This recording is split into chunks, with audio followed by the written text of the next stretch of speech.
Hey, it's Danny Pellegrino from Everything Iconic. Ready to upgrade your style game without blowing your budget? Check out Quince. They've got all the good stuff, shirts and polos, activewear, and fine leather goods, all at 50 to 80% less than other high-end brands. And the best part? They're all about safe, ethical, and responsible manufacturing. Get that luxury vibe without the luxury price tag. Hit up quince.com/upgrade for free shipping and 365-day returns on your next order. That's quince.com/upgrade.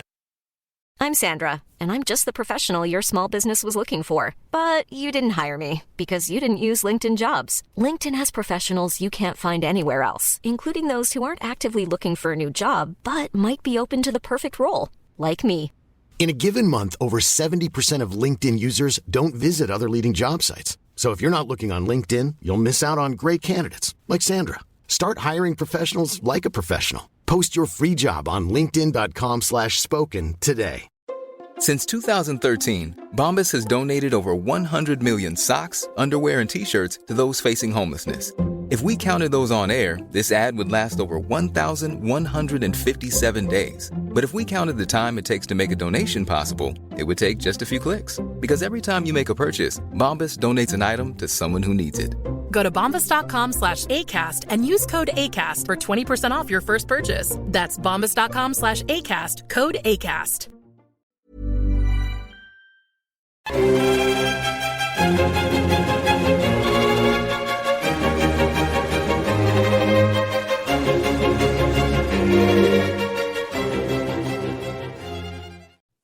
Hello and welcome back to the Napoleonicist. We're going to continue in a bit of a vein from the last episode in that we're doing something a little bit different. We are doing British Army. Don't start groaning at me and complaining because we're doing different British Army. We're not doing Predictable Peninsular War.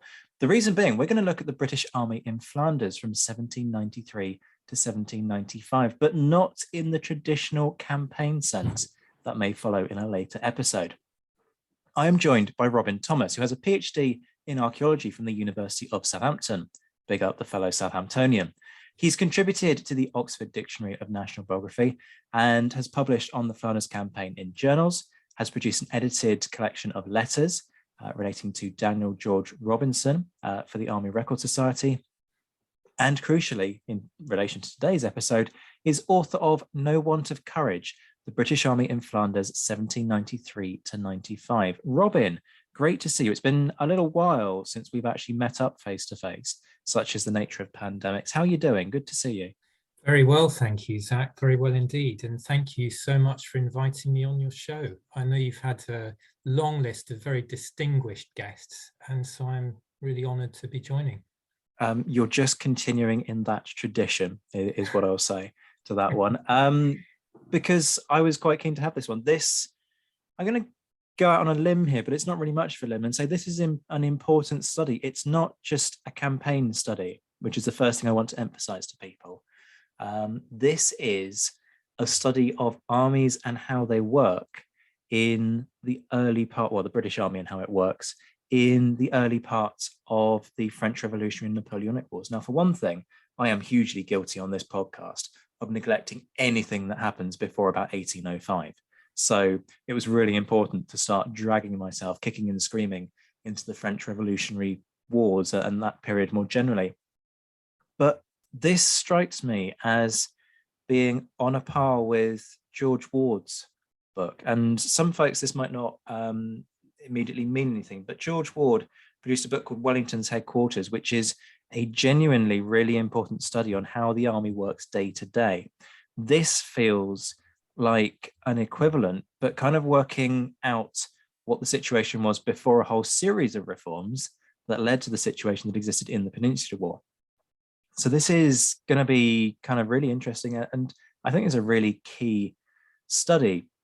Let's start with some basics to ease people in, particularly in terms of context. And I want to start by clearing up a myth from the start. The Grand Old Duke of York, that famous nursery rhyme, am I right in thinking it doesn't relate to this expedition, much though we like to think that it does? I think we have to separate out the tune from the words. And the tune goes back into the mists of time and has been applied to a number of other historical figures. The words were not written down until 1913 in Oliver Rackham's book Mother Goose.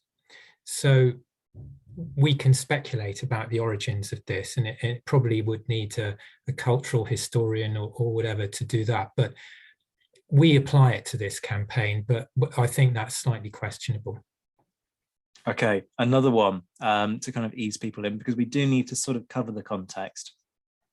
The expedition itself. I do want to get into the nuts and bolts of the book, which, as I say, isn't just about the campaign, but just give us a little bit of a sense of the context of this period, what's happening in the campaign, the way in which it unfolds, because we have this perception of this being an utterly disastrous campaign. Certainly towards the end of it, less so at the start. The start is quite promising. So talk us through what actually happens. Well, I think first of all, we need to understand the theatre of operations.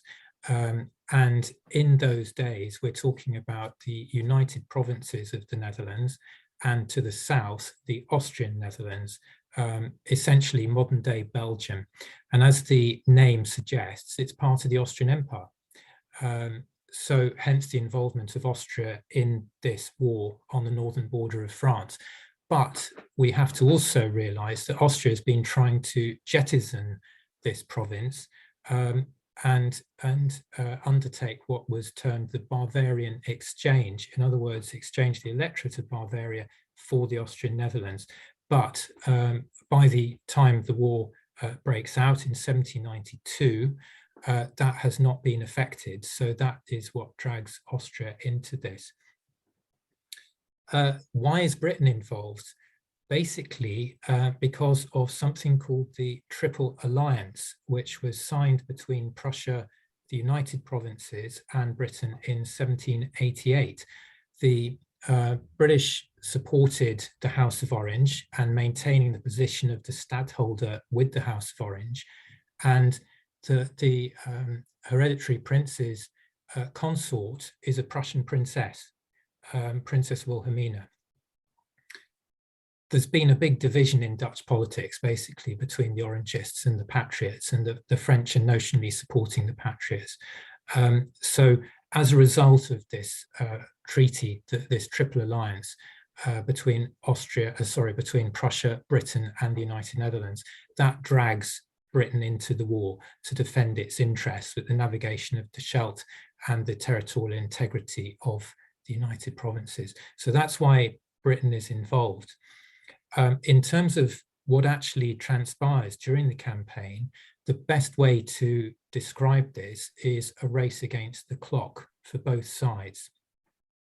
So on the Allied side, the Allied Combined Army consists mainly of Austrian troops, and then there's a Prussian army which did a fairly ineffectual invasion of France at the back end of 1792, culminating in the so-called Cannonade of Valmy, and then spends most of the rest of the time besieging the city of Mainz, and then grinds to a halt in the middle of 1793, just sitting on the Rhine. There is obviously a smallish army from the United Provinces, about 15,000 men, commanded by the hereditary prince.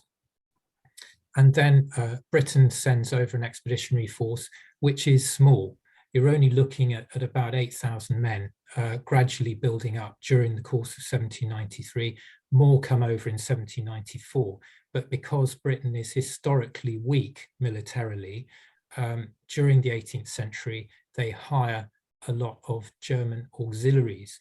Obviously, foremost amongst them are the Hanoverians, because George III is also Elector of Hanover, and men from the various states in Germany. So in this campaign, there are contingents from Hesse-Darmstadt, Hesse-Kassel, and Baden.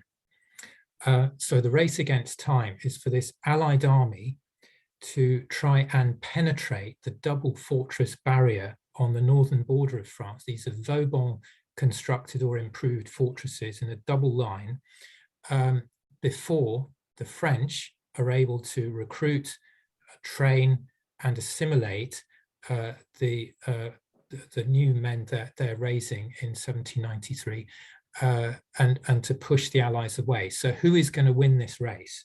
Can the Allies beat a path through the double barrier into the wide open spaces beyond, or can the French mobilize in sufficient strength to push them away before they have a chance to do that? And history tells us the French won that race. So that's the context. Let's start dealing with nitty gritty, shall we? Which is arguably, slightly more exciting in a lot of respects. The state of the army. This is an important one because, well, it's important on two levels. One is that long shadow, and I'm going to put long shadow in inverted commas with a question mark attached to it, of the American War of Independence. Britain being, for all intents and purposes, humiliated in that conflict, it going catastrophically wrong for them, and that having potentially some kind of legacy and lessons to be learned and all the rest of it. But we've also got this sort of caricaturist image that's been handed down to us, sort of through the likes of Gilray and others, of officers who are either infants, and I'm talking, sort of 12 or something as majors or whatever, through to corpulent old men, just busily sort of dining on, I don't know, roast goose or whatever, whilst their rank and file are emaciated, serving them hand and foot, So what's the reality? What kind of state is the army in? Yeah, well, like most sort of received wisdom, there's an element of truth in all of that. The background is the American War had lasted for 7 years and had been extremely costly. And so at the end of all wars, before or since, there is a massive round of budget cuts. And the army estimates are reduced from about £2 million at the beginning of 1783 to £700,000 by the middle of that year. So this entailed slash and burn to the army. For example, a practical example, 2 companies per infantry battalion were erased, were disbanded. So infantry battalions are only 8 companies from 1783 onwards, and that remains the position until 1790. So there are basically 3 areas that I can talk about briefly to answer your question, Zach. And the first is to do with army administration. It may sound strange to people more familiar with later periods, but in the 18th century, the British Army did not have a commander-in-chief except in times of war. So the previous commander-in-chief, General Henry Conway, resigned in 1783, at the end of 1783, and there is no replacement until Lord Amherst is appointed at the beginning of 1793, just under 10 years later. So what that effectively means is the army has no central administration at all. It's run on strategic issues by the politicians who decide where they want to deploy the army, and principally that's the Prime Minister, William Pitt. The King has notional control, but obviously he, as a single individual, he cannot look everywhere, so he relies on politicians and civil servants doing things for him, but he's most involved in the issue of officer promotions. There's something called the Board of General Officers, which looks after military detail, so things like drill, tactics, clothing, the tariff for officers' commissions. Then this is pre-Act of Union, so there's a separate Irish military establishment as well. And until 1790, individual units had a different establishment in Ireland compared to in Britain. So the Lord Lieutenant of Ireland has quite a big role to play in matters of administration for the military. And then very importantly, in the War Office is a Secretary at War who is a civilian, but he has a critical role because it may sound a bit strange to say this, but the principal role of the army, I think it can be argued, was actually not for waging war against the king's enemies. It was for maintaining social order in the home islands. So that brings in quite a number of issues to do with the next thing I can say something about, which is training. Because if your regiments are dispersed, which they more or less had to be, firstly, there's no barrack accommodation. That doesn't start to be built until about 1794. So at this time, at the outbreak of war, there is no central place where you can house a unit of infantry or cavalry. They're dispersed amongst lodging houses, ale houses, houses of public entertainment, etc. So even if they're all in the same general vicinity, you've got men dispersed in penny packets in a variety of different places. And what that means is you're not bringing them together, you're not able to bring them together for unit training. So essentially, there's only one time a year when this might happen, and that's the inspection, the annual inspection by the general officer commanding the district. And many of those inspection reports still survive in the National Archives. But what you definitely don't have is any inter-arms training at all. So, for example, infantry with cavalry or infantry with artillery. And the artillery is essentially two light brass 6-pounder guns attached as battalion guns for close fire support. But those are not delivered to regiments until they go overseas on operations. So there's no possibility of doing training. Units are also moving around a lot within Britain, and you can't train recruits under those circumstances, particularly because you're moving on a fixed route from town to town till you reach your destination. Most of the infantry is based overseas, a minority in Britain, and most of the cavalry, it's the reverse. They're based in Britain or Ireland, and very, very few indeed overseas. But they're engaged in things like anti-smuggling patrols, anti-rioting duty, that sort of thing.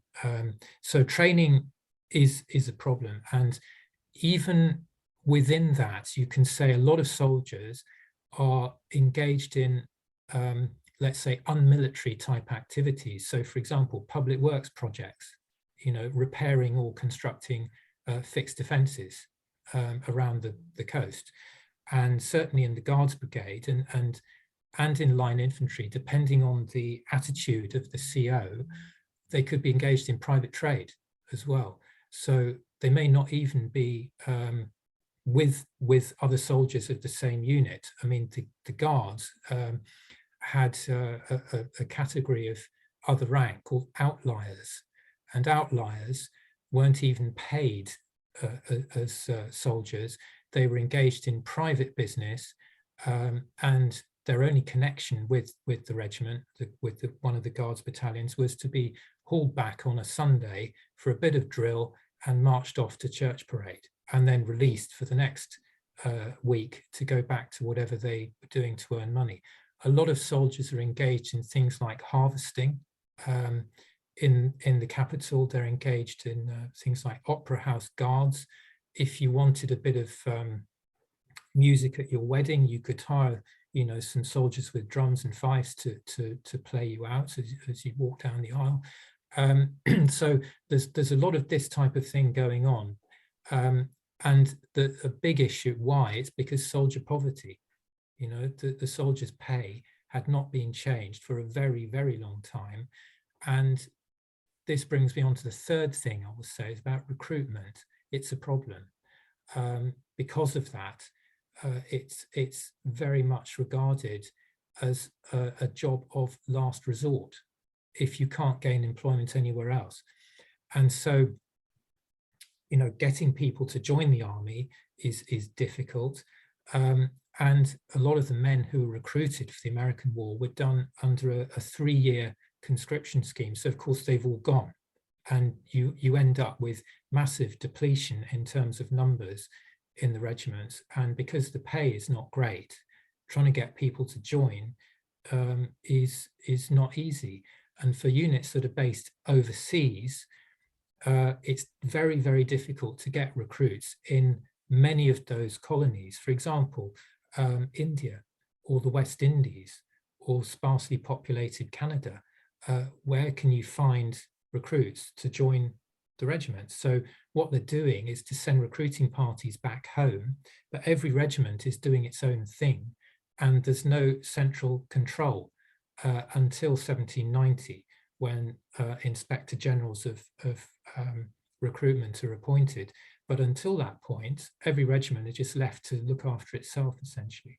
So there are these three problems: administration, recruitment, and training, which continue right up until the outbreak of war.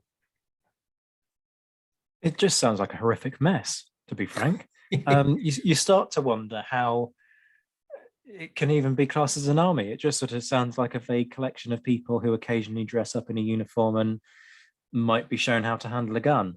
It really does feel, certainly to our kind of 21st century minds, very sort of ad hoc and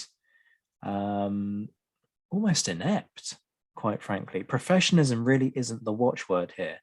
I'm curious about the assessments that do or don't get made of this force, because there are periodical reports on the state of the army. I'm not sure if at this point you've got the 6-monthly inspection reports. I wonder if they come after.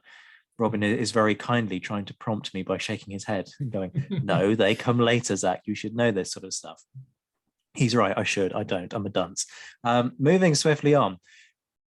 Nonetheless, the point still stands, right? That there are periodical assessments of the army and its fighting capability. So does anybody sit down and go, you know what, this isn't going to work. This is not well put together. This is not a cohesive force, which is the big issue, right? There is no cohesion here.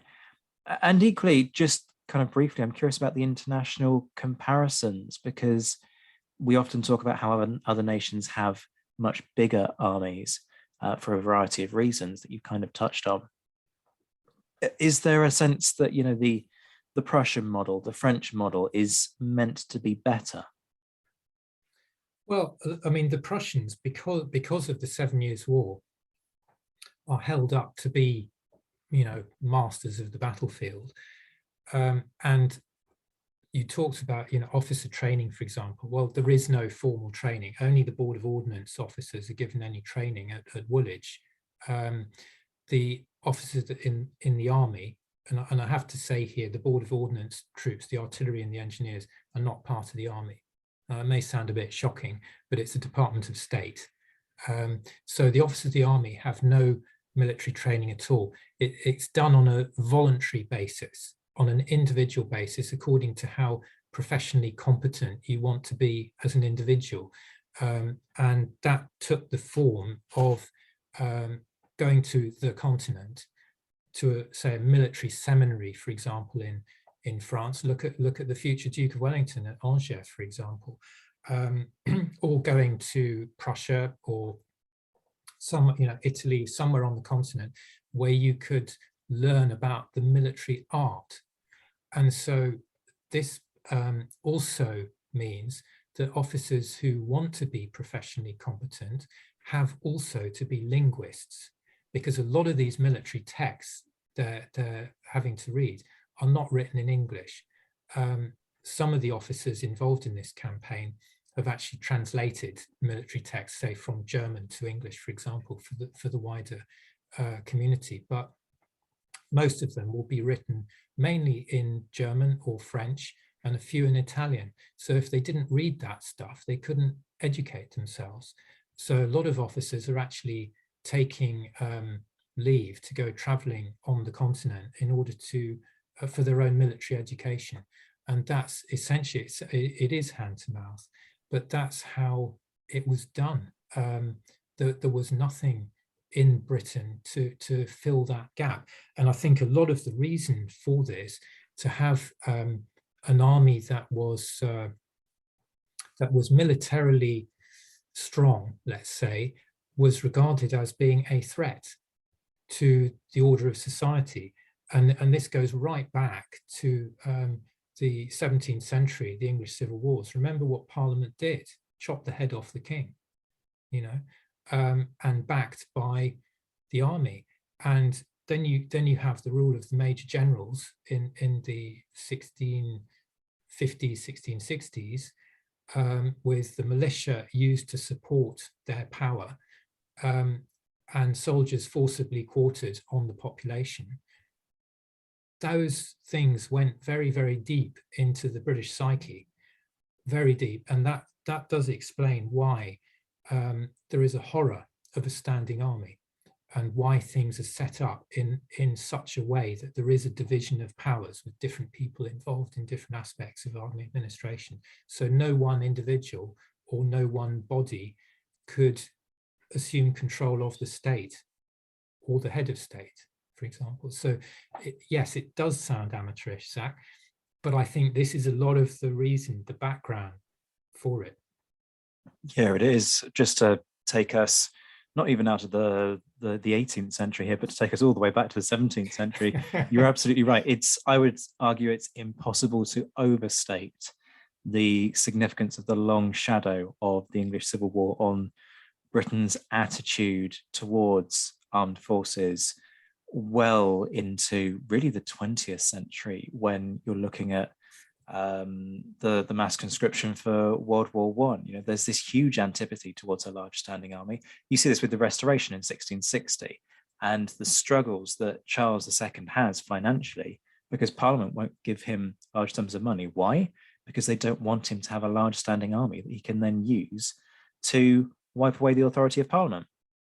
And that then sets a series of precedents that track through ultimately to the Glorious Revolution, and then you get a slight kind of shift in the way that things operate afterwards. But that antipathy remains, and it's strong, and then it becomes part of tradition, doesn't it? It sort of seeps into the British psyche that there's no need for a large standing army, and that's something that should be part of putting Britain on a pedestal and aren't we so wonderful kind of attitude.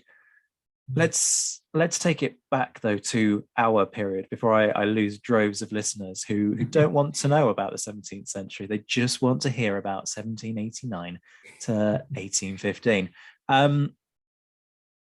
Let's talk about organization and preparation for an expedition. This is something that, until I'd spoken to you about this, I'd never really sort of sat down and thought about the nuts and bolts of this. And we were talking offline a little bit about how there's sort of two phases to organizing an expedition. There's the let's get these guys out there phase, and then there's the sort of, right, we've got boots on the ground, now what? We need to feed these men, and so on. So there's a lot to this.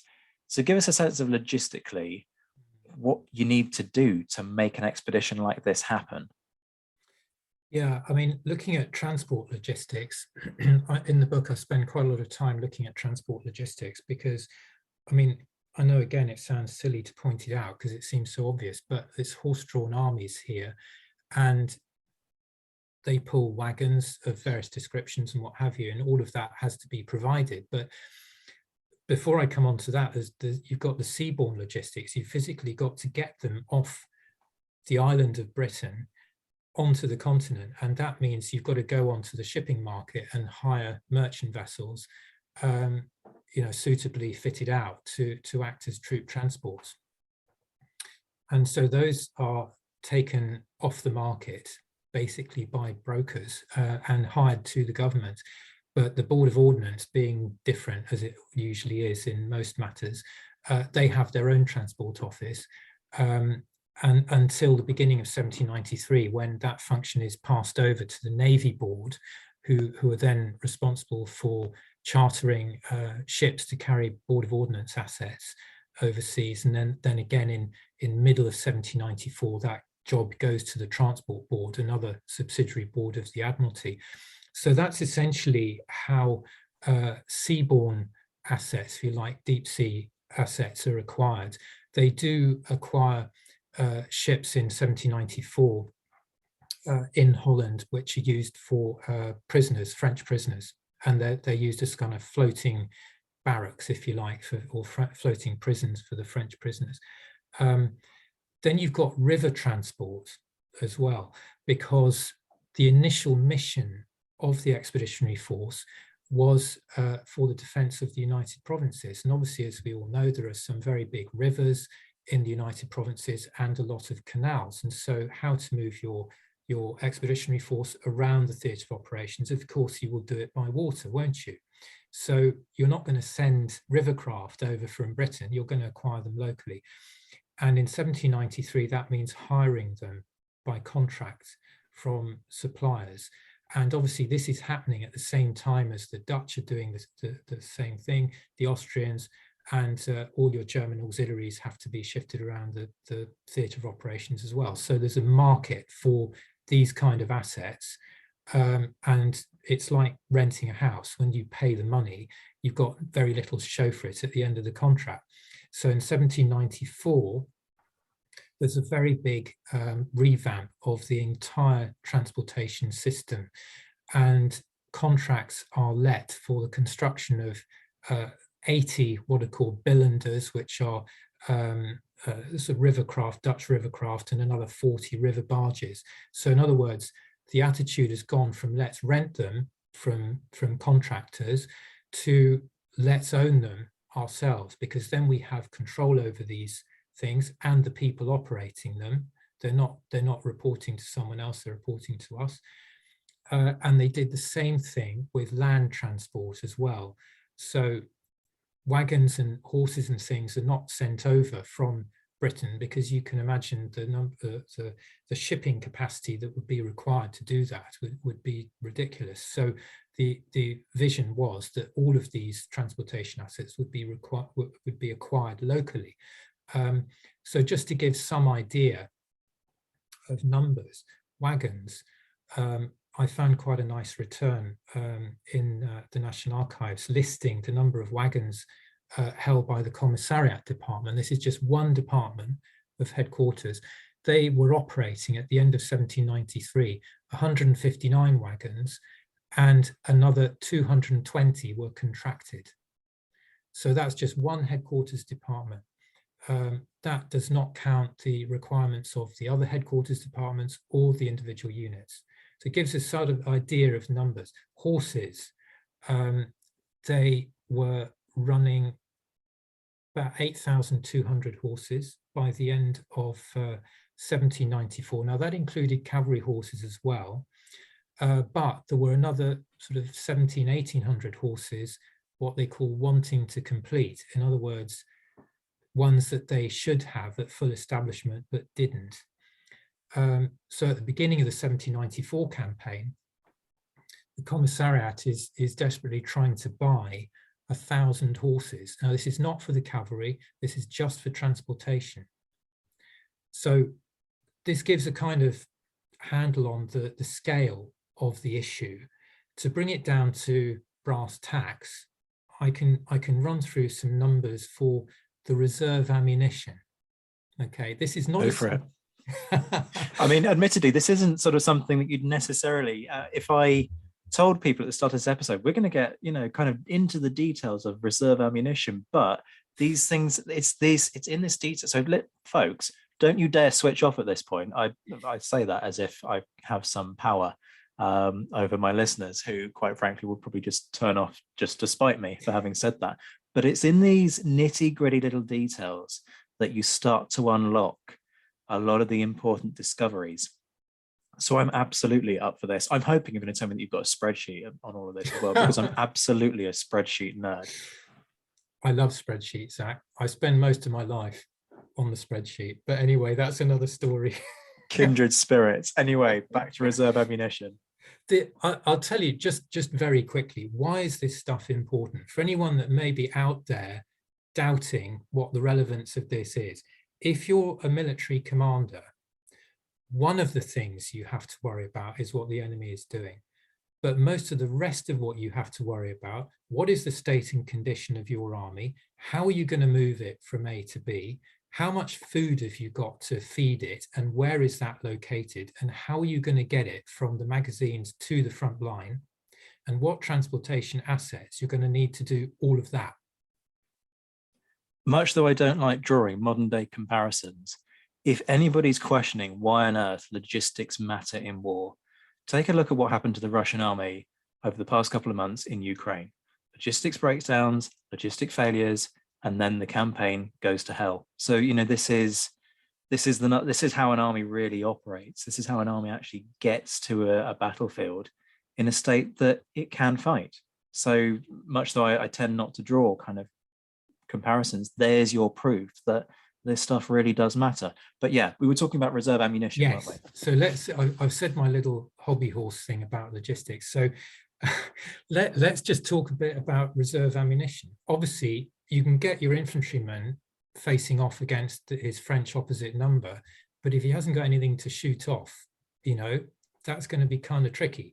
So 1793, each infantryman in theory was equipped with 240 cartridges. Standard issue on the man was 60, and that's in his pouch. The remaining 180 are in wagons, first line reserve in the wagons. Now, each wagon, this is Board of Ordnance assumptions that I'm basing this on. They reckoned each wagon held 13,000 rounds. In 1793, there are 7 infantry battalions, British infantry battalions in the theatre of operations, and they base the number on 600 men in each battalion. So when you do all the sums, and I'm terrible at sums, but I did manage to work out this equates to about 78 wagons. So in 1793, you have a logistical tail just with the reserve ammunition of 78 wagon loads. So the Duke of York sits down in winter quarters in 1793-94, and he thinks, how can I streamline my logistical tail? I know what I'll do. I'll reduce the number of rounds per man from 240 to 176. So what that means is your first line ammunition convoy has gone down from 78 wagons to 57. Now, obviously, that brings in issues to do with resupply, because the ordnance park will have the rest of the ammunition. So where is the ordnance park based, and can you get the reserve ammunition to the first line reserve in time to resupply? Those sort of issues come into play. Millions of people have lost weight with personalized plans from Noom. Like Evan, who can't stand salads and still lost 50 pounds. Salads generally for most people are the easy button, right? For me, that wasn't an option. I never really was a salad guy. That's just not who I am. But Noom worked for me. Get your personalized plan today at Noom.com. Real Noom user compensated to provide their story. In 4 weeks, the typical Noom user can expect to lose 1 to 2 pounds per week. Individual results may vary. I'm Sandra, and I'm just the professional your small business was looking for. But you didn't hire me because you didn't use LinkedIn Jobs. LinkedIn has professionals you can't find anywhere else, including those who aren't actively looking for a new job, but might be open to the perfect role, like me. In a given month, over 70% of LinkedIn users don't visit other leading job sites. So if you're not looking on LinkedIn, you'll miss out on great candidates like Sandra. Start hiring professionals like a professional. Post your free job on linkedin.com/spoken today. I was about to grab a piece of paper and a pen to try and calculate how many minutes of fire that might actually provide you with on the basis of 3 rounds a minute. The answer would be not much. I mean, you're talking maybe an hour's worth of continuous fire. Obviously, nobody's continuously firing during this period. So yes, but effectively, there's a significant possibility you'd run out in the course of a very heavy battle there. That's poor from York's end. What makes him so convinced that reducing ammunition is the solution to this, and not, limiting officers' baggage or something like that? They did all that stuff too. I mean, it's a trade-off, basically, because you have a very big logistical tail. I've only talked here about the reserve ammunition, the reserve musket ammunition, because you've also got artillery ammunition as well, and you've got the guns of the artillery park that have to be moved around, and you've got all sorts of spares and equipment and forge carts for the cavalry and all this sort of stuff. And if you clog your rear areas with all this kit, even if you can find sufficient wagons and horses to pull it, then you're going to have a problem with maneuvering your fighting, your teeth arms around the battlefield. And so it's basically a trade-off. You know, how much can you reduce the logistical tail and still be effective in combat, as opposed to kind of loading up your logistical tail and then being paralyzed because you can't move anywhere. And remember the roads, we're not dealing with metalled roads very often here. You're dealing with you know, some serious problems on the roads, which the British certainly run into problems with, you know, being able to haul overloaded wagons and carts, and horses being kind of beaten to death because they can't pull what's behind them on the wagon. So there's all this stuff is going on as well. So I can kind of appreciate why the Duke of York did this. And you've got to remember also that nobody's fought in this area since, well, for decades, actually. So there's not a lot of retained knowledge about making war in this area. By the time you get to, you know, Waterloo and so on, people have fought all over it several times, but and there's people with first-hand experience.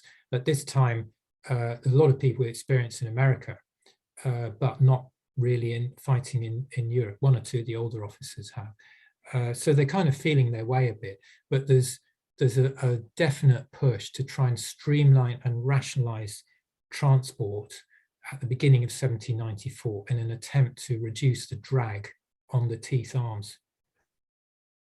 Whilst we're talking about York, let's stay with him, and particularly the makeup of his staff, because we particularly tend to think of this period as an age where the staff was likely to be filled on the basis of patronage rather than on the grounds of competency.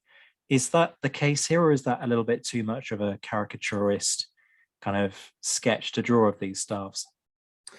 Yeah, not really, I have to say. And even though the Duke of York's a royal prince, he's second son of George III, his only position in the military was as proprietary colonel of the Coldstream Guards. And he spent quite a lot of his youth from 1780 to 1787 in Hanover. So his connections within Britain are not good. That's definitely my impression. So the people who he could choose himself were his ADCs. And I go into quite a lot of detail about who these guys were and what their qualifications were and that sort of thing.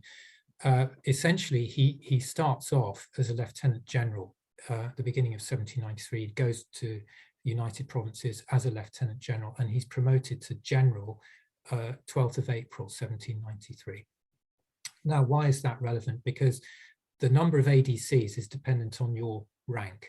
So as a lieutenant general, he has 2. When he becomes a general, he then can recruit another 2. And then 2 of those guys actually depart, one for another staff job in Flanders and the other one back to Britain. And so those are replaced by another 2 ADCs. So he has 4 from kind of April 1793 onwards. And he takes on one additional ADC who was a British guy, British officer, and in fact, younger brother of the first adjutant general in Flanders. And he was seconded to Felt Marshal Freytag, who was the commander of the Hanoverian forces, who is sent home at the beginning of 94. So York inherits his former aide-de-camp as his own extra aide-de-camp. He chooses those guys, but the key staff positions, I've found nothing really to indicate he chose those people at all. So we're talking about the adjutant generals, quartermaster general, commissary general, director general of the hospitals. Those sort of guys are basically chosen for him. The only one of them that I've seen any indication that he had an involvement was the second adjutant general, Colonel James Craig, who joins the army at the beginning of 1794. And the only connection with the Duke of York, I think he's asked, is there anyone you can think of? And he says, well, I've heard Colonel Craig might be quite suitable, but I don't know the guy. But his reputation is quite good in the army, and so he's whistled up from the Channel Islands and sent over to Flanders as AG. But the other people are basically chosen for him. And if you contrast this with Grey's expedition to the West Indies at the back end of 1793, he seems to have much more latitude in choosing his staff than the Duke of York did. The more subsidiary positions within the staff, yes, I think probably he would have had people recommended to him from within the army already in Flanders, possibly. But the key positions, no, I think he was basically, they were allocated. That's my impression anyway. Okay, I've just got one eye on the time, unfortunately, ever the way with podcasting. So I'm going to move us on to talk about medical services. Medical provision actually was in the news fairly recently, for those who had an eye for it when it came to this campaign, because of the discovery of remains from a field hospital that were found in the Netherlands. For more on that, folks, see a previous episode on this show about the Napoleonic and Revolutionary War Graves charity. Little plug there. #ad. What's the bigger picture, though, in terms of making the necessary preparations from a medical perspective? Because the illness isn't on the scale of Walcheren by any stretch of the imagination. We do nonetheless have a perception that ill health is an issue. But I know from our conversations, you would turn around and just sort of go, in relation to that, wouldn't you? Yeah, I mean, essentially, there's a big problem with the medical side of things, and that is flowing from mismanagement, if you like, from London, the Army Medical Department, which becomes the Army Medical Board at the back end of 1793. And these guys are in charge of promotions within the military medical world. The initial appointments are very often made by proprietary colonels of regiments who choose their own surgeons or surgeons' mates. They're not assistant surgeons at this time. They're warrant officers, the mates. The surgeons are commissioned, but they're being selected by people, proprietary colonels, who really are not technically trained in the field of medicine.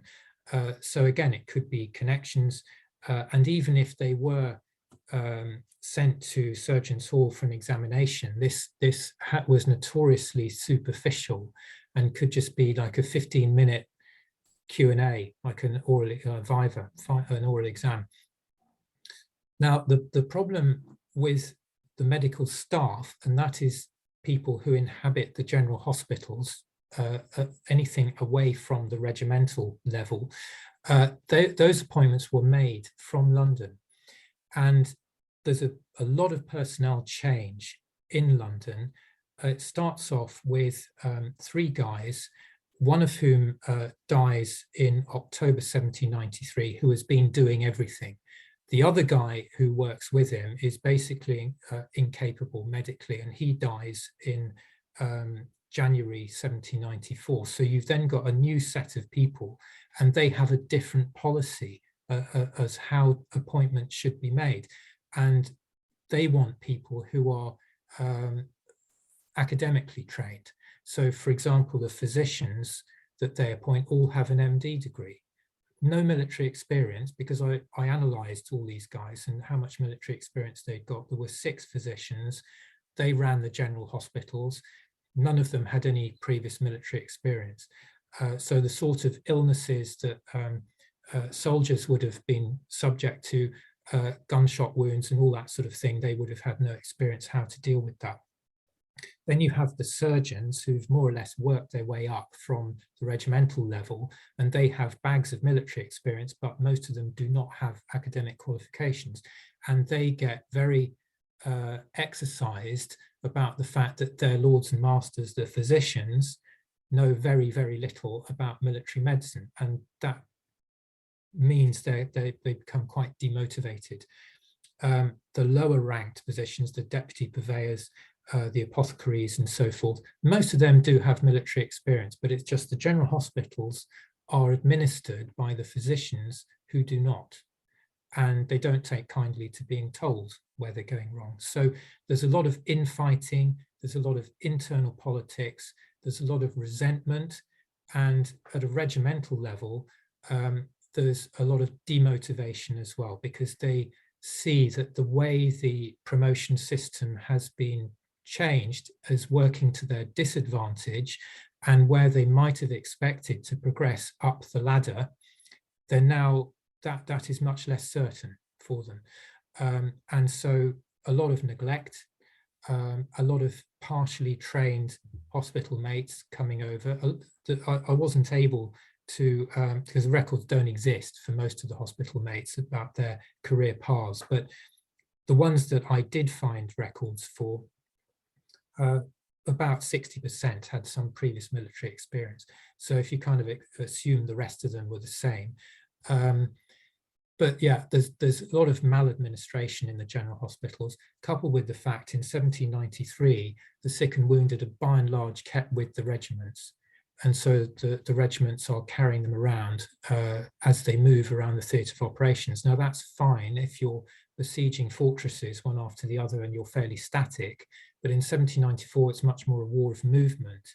And so that long tail, in this case, I spoke earlier about the logistical tail with reserve ammunition, but here you have another tail of wagons which is hauling around the sick. So at the beginning of that campaign, 1794, there's a general order going around saying you send them to the general hospital. But the general hospitals basically can't cope, administratively can't cope. And towards the back end of 1794, the Dutch are not releasing buildings and suitable locations for the general hospitals either. So a lot of them end up on ships parked offshore in the severe winter, which then get frozen in.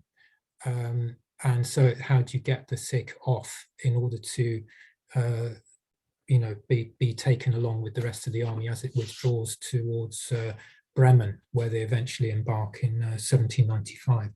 So there's a lot of maladministration. And one of the key issues that I found when writing this book is that however good or bad the army, the expeditionary force is, how successfully it operates at the administrative level very much depends on how effective the working relationship is with London. And if that has a faulty in terms of personnel or whatever, if there's some faulty organization or lack of preparation, lack of suitable timely administration, that will flow through to the expeditionary force. And there's not much the guys on the ground can do about it. They're already engaged in an active operation. So, the medical side of it falls apart as a reflection of problems in London with the Army Medical Department, Army Medical Board. Different for the Commissariat. They report to the Treasury, beautiful working relationship, everything done in a timely fashion. So there's more or less there's success in the Commissariat. Medical is different. And just how bad is the sickness situation? Have we overblown it? Yeah, I went to quite a lot of trouble going through all of this using the extant returns. Now, we were talking offline earlier, and I mentioned that a lot of these returns no longer exist, but the ones that do, when you compare the sickness rate or the morbidity rates with earlier campaigns in the 18th century, it's really not very different. And even by the very end of the campaign, by the last dated return in 1794 is Christmas Eve, 24th of December. And you're looking for the British element of the force, 33% sick. I mean, contrast this with, say, the Guards Brigade encamped at Warburg in 1760, where the morbidity level was 50%. So that's possibly an extreme example, but if you look at most campaigns in the 18th century, the figures are huge, and that's not to excuse them, but it was par for the course, I'm afraid. And a lot of when you have a lot of human beings rubbing shoulders together, you get things like dysentery. They didn't understand things like personal hygiene quite so well as we do today. Dysentery, typhus, very, very common throughout the 18th century. So, it's quite harrowing when you read these descriptions of what it was like. But I think for this campaign, you could read pretty much everything that went before. Yeah, I mean, it's worth apologies. We are going to make a minor detour, folks, to the Peninsular War, where I do have kind of figures in my head, but at times Wellington's dealing with something like 40% of his men convalescing, and the large proportion of that is illness. It's not necessarily battle injury. What's the biggest drain on armies for hundreds of years? It's not actually battlefield casualties in the vast majority of circumstances, because actually decimate an army is quite rare. What is much more common is that decimation occurs due to disease. So I'm pleased that you kind of set that in context for us, because certainly I've been guilty of kind of overplaying the scale of the disease, certainly in my head. So thank you for that, Robin. Apologies, we will continue with a minor sort of Peninsular War related detour to talk about supply more broadly, because we always laud Wellington's approach, don't we? But tend to suggest that the need to focus on supply in his head in part comes from this campaign, and partly, of course, from India, where he was moving huge baggage trains around because of the nature of armies on the Indian subcontinent. How bad is the supply situation? I mean, you're talking here about moves to cut down the size of the baggage train and so on. In terms of getting the material to the men when they need it, making sure they've got food, all of that kind of thing, how well does the system cope? Essentially, the duties of the commissariat lay in three areas. It's food, forage, and cash. Cash to pay the army, cash to pay for supplies. So managing cash is pretty well underpinning everything else. But you're dealing with an 18th century way of making war, and that was to have fixed magazines with winter quarters, army supplied from fixed magazines. This is more or less what happens in 1793. And there are various contracts signed with local suppliers, not only to fill the magazines with various commodities, but also to provide the transportation assets as well. So getting food to the magazines, and then very often taking it from the magazines to where it's going to be distributed. But a critical point is seasonality here. Obviously, again, it sounds blindingly obvious, but there are seasons for planting and harvesting and growing of crops. The army first arrives, the first elements of the expeditionary force arrive in early March of 1793. So by that time, we've already heard, the Prussians have been marching up and down, so have the Austrians, and so have the French. So there are not granaries bursting with produce to supply the new arrivals, the British. That has already been taken account of. So for the first couple of months, the Commissary General, whose name was Brooke Watson, he is a bit dependent on having stuff sent over from Britain because it's seasonality. The other thing that takes a bit of time to settle down is being advised of movements of the army in a timely fashion so that food and forage can be supplied at the destination. And that implies strong coordination between the headquarters staff planning said movements and the commissariat. So after a bit of argy-bargy between the two sides, that does settle down and works quite well. The other thing to bear in mind is when the army does move somewhere, maybe for very valid operational reasons, it might be moving to an area where there are no supplies available, because it wasn't anticipated, for example. So the Allied armies did help each other out. Generally speaking, the British side would help the Austrians with cash, commissariat function. The Austrians would supply the British with food and forage, for example. So this happened when the Duke of York moves down to the area of the Austrian headquarters prior to undertaking the siege of Valenciennes. And the army is supplied from Austrian magazines, but then the British hand over loads of cash to help the Austrians. So it's kind of symbiotic relationship. Where this breaks down, this 18th century model of relying on fixed magazines, is in 1794, because the French have recruited their soldiers en masse. They've trained them, they've equipped them, they've hidden in the fortress barrier, and then they emerge from there and they push the Allied combined army away from this fortress barrier. Then it becomes a war of movement from about June, July 1794 onwards. So that makes it very difficult to rely on fixed magazines for subsisting the army.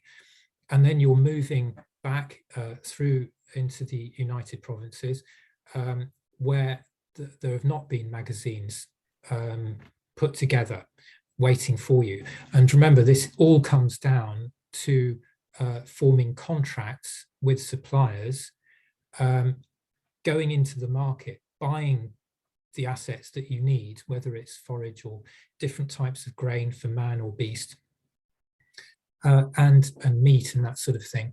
And it takes time to put together these resources, and operations don't always allow for the time required.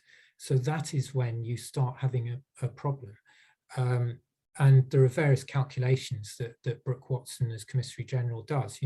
It's going to take me so many weeks and so many wagon loads of produce to fill this magazine suitable for 30,000 men for a month, for example.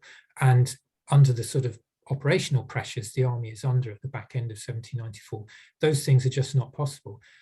Then you get the additional problem of attitude of the local population, because they're not going to get paid. That is their fear. The French are overrunning the territory. You can leave a promissory note or a bill drawn on HM Treasury, but is it ever going to be honoured? And if you're a local, merchant or something, you're probably going to say, well, I'm not going to take the risk. So you then refuse to supply, or you only supply what you can afford to lose and not be paid for. But it gets even worse than that when they cross the border of Holland and they're heading towards Bremen in early 1795, when some of the German principalities refuse to supply anything at all, because they're probably scared of retribution by the French. So these are factors which, strictly speaking, lie outside the ability of the commissary function to influence. So it does work okay while things are under control up to the middle of 1793. Do you want me to talk about military supplies as well? Go for it. Okay. We're dealing with an army which is undergoing very rapid expansion in terms of manpower, until we reach the sort of numbers we're more familiar with later in the French Wars period. But this means huge numbers of recruits. And in a kind of pre-industrial age, the ability of Britain to supply the equipment and the clothing is limited. So you have recruits being sent over in what they called slop clothing. So this is before they're issued the scarlet jacket and the grey trousers, whatever they're wearing. They're given slop clothing at the depot in Chatham, for example, recruit depot, and this is kind of loose-fitting garments that are designed as a temporary measure until uniforms are issued. But you're getting recruits for line regiments being sent to Flanders wearing this stuff. So any war gamers out there wanting to know how to paint your armies, bear this in mind. And this also means that a lot of units are not fitted out with the due measure of accoutrements, and units, maybe lacking various things that they're supposed to be wearing. Perhaps more important than that, muskets. Would you believe units are being sent over without them? And sorry guys, Zach is looking astonished at me. Excuse me whilst I just pick my gob up off the floor. This has an air of sort of Russia in World War One, pick up the gun of the guy in front of you when he's shot mentality. You're sending, you said yourself, this isn't a huge force that's sent out either. We're talking what, maybe 8,000 men in the initial being sent out in. By the time they get to sort of middle of, there's about 8,000 guys who come over with Lord Moira in July of 94, but then there are various other brigades sent over before and after that. So you're dealing by the end of 1794 about 35,000, something like this, roughly speaking. But I mean, because there is a shortage of arms, the Board of Ordnance buys 2 consignments of 10,000 muskets each from manufacturers, gun makers in Liège. And these are shipped to Ostend. This is at the purchase is done in early 1794. Are they aware of different calibers being a potential issue here? They've done it before. Yeah, they are. But the key point I'm wanting to make with this, Zach, is the Duke of York finds out about this. Okay. And so he then basically writes back to London. He says, well, I'm going to take 1,000 muskets off the first consignment at Ostend. And he does. And this is to arm the 12th, 38th and 55th regiments, because they've been sent over without a full complement. I mean, I'll quantify this for you, okay? I've got a practical example, which you might be interested in. 5 battalions, infantry battalions, were sent over to Flushing at the end of August 1794, commanded by Colonel Henry Lord Mulgrave. 5 regiments. Let me go through them one by one. He writes to Henry Dundas, the Home Secretary, or by now the Secretary of War, Minister of State by this time, and he goes through the shortcomings of each unit. So I'll just quickly do this. 31st Regiment, they required at least 240 stand of arms. The 34th had only 20 cartridges per man instead of 60. The 79th had only 8 cartridges per man and only 1 officer per company. The 84th, the regiment had been constantly moving around since it was first raised, so there'd been no chance to train anybody at all. So just a mob of recruits, basically. They're being trained once they reach the theatre of operations. And lastly, the 85th had 30 cartridges per man, but they have never had arms in their hands. Okay, and none of them have their quota of battalion guns. So they have to wait until November when those turn up. And then they have to second men to operate them and as drivers so they can haul them along. Wow. I mean, when you hear that, it's not really a wonder that the expedition doesn't entirely go to plan, is it? Although obviously it's far more complex than that, but nonetheless, it gives a real sense of just what a horrific mess this is. Everything cobbled together at the last minute. And it sort of feels like woeful neglect of Britain's armed forces, really. I mean, maybe there's a need for an episode on the 18th century way of waging war to kind of set some of this in a broader context, but it feels very alien to certainly what I'm used to in the sort of post-1800 era. Can we talk about women within the context of all of this? Because I know you've tried particularly hard to uncover the stories and experiences of women during this campaign. What did you end up finding? What evidence is there? Because I'd imagine there's not a vast amount to be drawn upon. Yeah, I mean, I wanted to have a look at women because one of my chapters is on regiments. It's called Regiments, and it's all about the training, recruitment, and experience of the individual units. And an integral part of every unit were the women. Why were they important?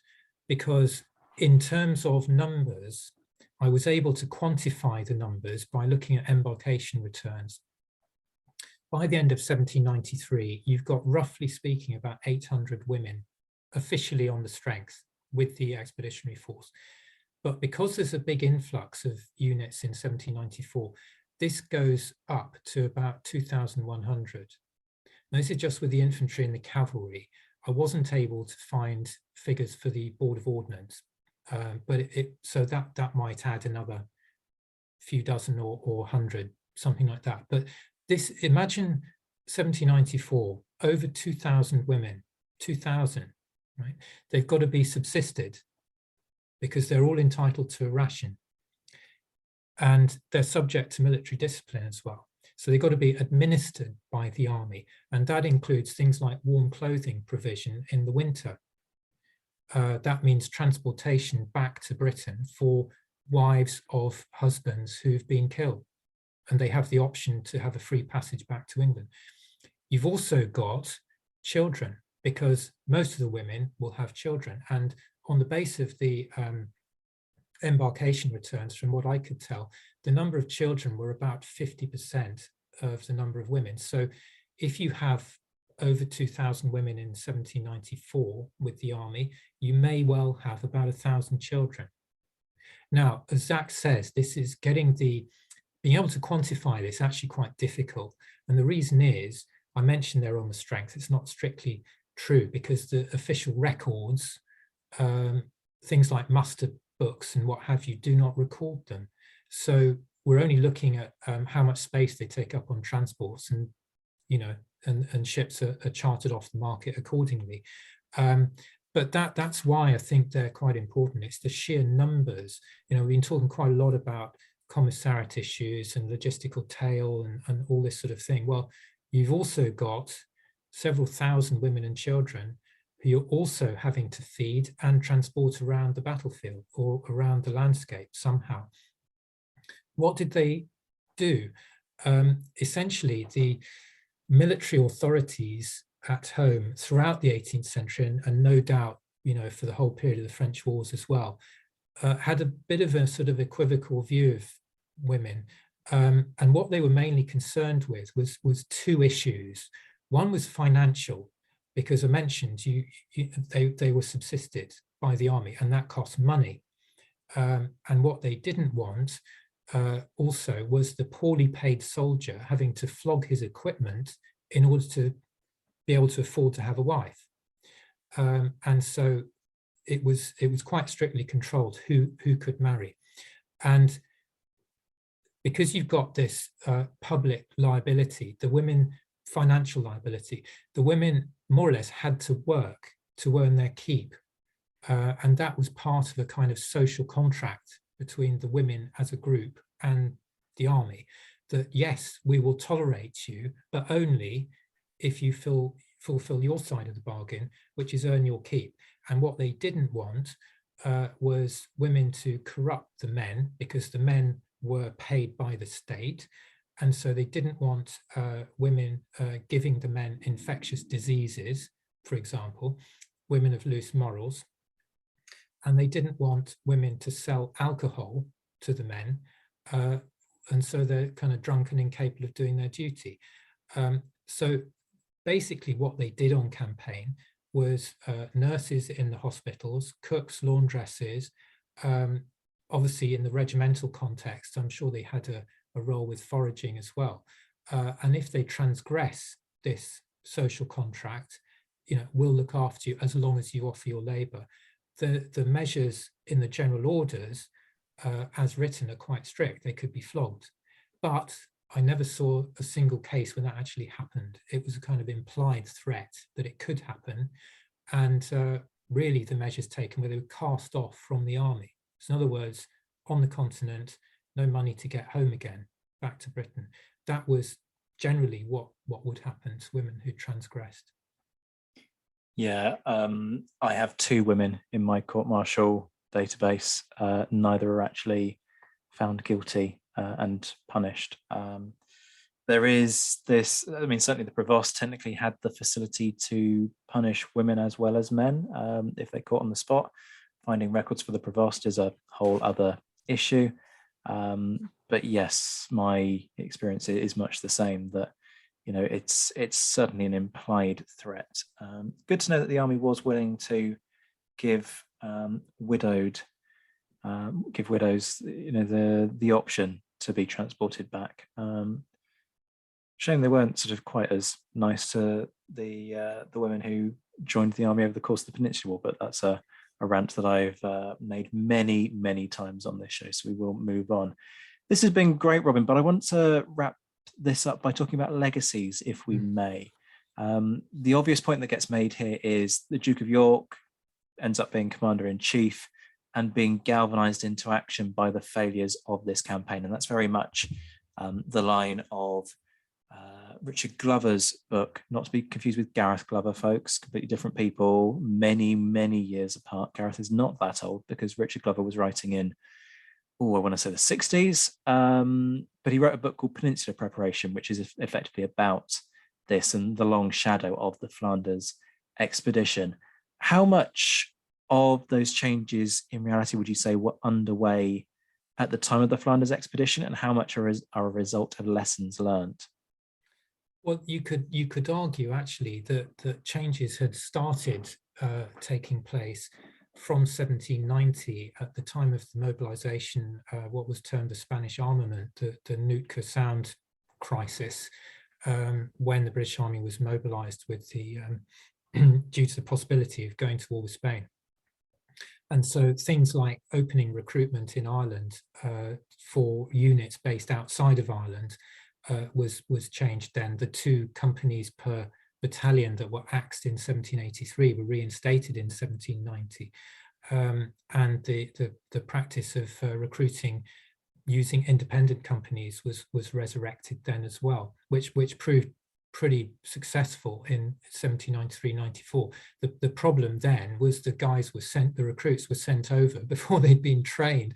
So it kind of negated the success of the actual recruitment side of the operation. But I mean, after the campaign, there are a whole load of things which start to happen. We've touched on all the transportation issues. I mentioned the formation of the Corps of Royal Wagoners.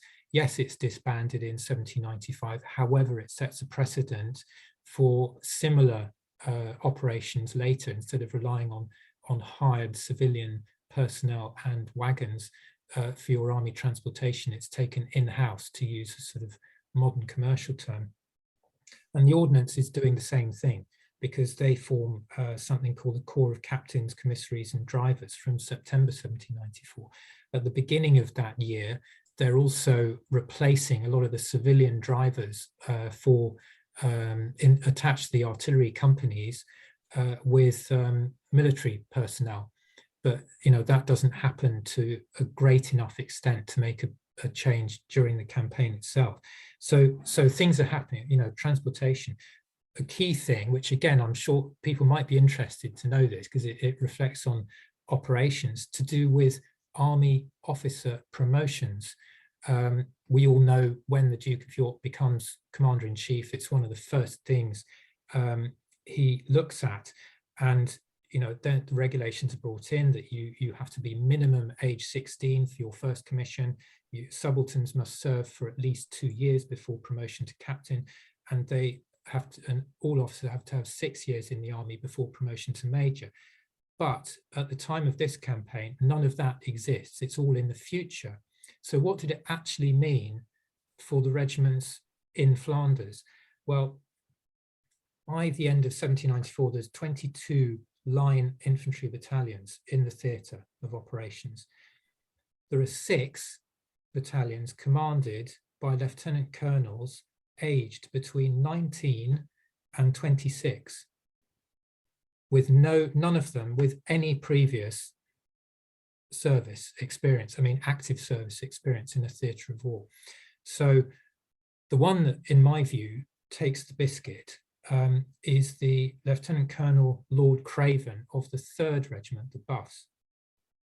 Now, this guy was commissioned ensign on the 7th of September 1793, and he ends up as a lieutenant colonel on the 7th of March 1794. And he then transfers to the 3rd Regiment and is all of a sudden commanding it in action against the French. So he's gone from civilian to unit commanding officer in less than a year. With the best will in the world, however good you might turn out to be later, how is that workable? Wow, what a point on which to end. It shows just how rotten a system Britain could be when it came to the ancien regime way of doing things, and it makes the changes that happen later so much more remarkable. As a result, Robin, this has been such an enlightening hour and a bit. Thank you so much for your time. No Want of Courage, the British Army in Flanders, 1793 to 95, is out already, folks. It's a Hellion book. You heard my rant, hopefully, in the last episode. If you can't afford to go direct to the publisher, then please do go buy the book. However, if at all possible, please avoid going to Amazon, because Jeff Bezos takes the profits and turns it into rocket fuel. Hellion, independent company, they could really use your custom. These companies have been struggling massively as a result of lockdown and all the rest of it. And there's also a point that if you go direct to the publisher, then the author actually sees a little bit more in terms of the royalties, because the company is the one that takes the profit, which therefore means that the very meager royalties that authors get for producing history books, such is the nature of the business, it's nice to actually see the author see something out of that money that you're spending on the book. So please do go direct to Hellion if you possibly can. The website is hellion.co.uk. They have a search function. If you just Google the British Army in Flanders 1793 to 95, you'll be able to find it. It really won't be a challenge at all. Robin, it's been great to talk to you. Thank you so much for your time. It's been great fun, Zach. Thanks very much. I've really enjoyed it. Before you go, folks, all the usual things. Remember to like and subscribe, leave a review on Apple Podcasts, and you can find me on Twitter at ZWhiteHistory. A huge thank you as ever to my Patreon supporters. It is their support that keeps this podcast going. If you're interested in contributing to the show, you can find out more from the link in the description. Prices start from £1 a month, and you get all kinds of perks, from discount codes on Pen and Sword books, which means you actually quite rapidly end up regaining some of the money that you invest in the show, all the way through to voting rights, shout-outs in episodes, and even one-to-one meetings with me. If a regular subscription isn't your thing, which believe me I completely understand, you can leave one-off tips via Ko-fi. Again, the link is in the description, and all the money gets reinvested into producing more content further down the line. And I have a big project in mind involving footage from battlefields that could potentially be a really engaging, exciting project if I can bring the money together to make it happen. A particular shout out, as ever, to my Emperor level patrons Mark Stoos, JC Kaiser, and Todd and Laird Campbell. My Marshal patrons Matt Bone and Marcus Cribb. My Commander patrons John Haynes, Ger Brown, Liam Telfer, Jane Davis, Bob Burnham, Andy Meakin, and Michael Guest. My Mentioned in Dispatches Plus patron Noah Fink. And my Mentioned in Dispatches patrons Mars Reedy, Alexandra Lyon, Alistair Campbell-Grieve, Beatrice de Graaf, Brendan Teeling, Colin Fieldhouse, Ed Koss, Bruins Girl, Gareth Copeland, Jeff Maple, Hugh Brennan, Indiana Fats, Jim Deary, Jim Getz, Josh Keeney, Lucy Tatner, Lynn Dawson, Mark Dewhurst, Mark Anscombe, Rob Griffith, Roy Muir, Ross Flowers, Ryan Diamond, Rob Cothlan, Mark Trowbridge, Nick Overland, Stephen Colson, and Graham Goodwin. I'll be back very soon, but until then, I'm Zach White. This has been The Napoleon Assist. Take care of yourselves, my friends. Stay well, stay safe, and as always, thank you for listening.